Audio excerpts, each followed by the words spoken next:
the other Ano yung day. pinakamatinding flaw na nagawa po ng PAO?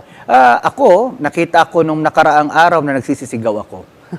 Primarily because meron po kasing isang individual, papakawalan na namin yung mga tao at 10 p.m. I mean, the Filipinos, we were supposed to let them go on the 31st, nung operation mismo. Kasi, In Bataan? This yes, is ma'am, Bataan. we had nothing to hold them eh.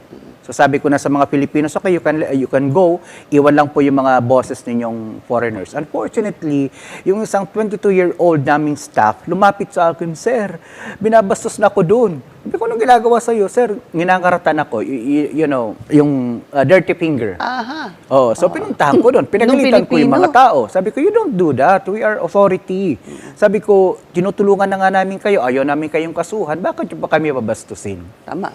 So yung tao na ng bastos, kakasuhan ko sana ng unjust vexation. Kaya lang may edad na rin. So pinakawalan ko na lang. Binigyan ko na lang ng isang isang chick. Oh. Baka yun yung kasama dun sa EDSA bus lane. Ay, hindi po. Hindi kasi ganun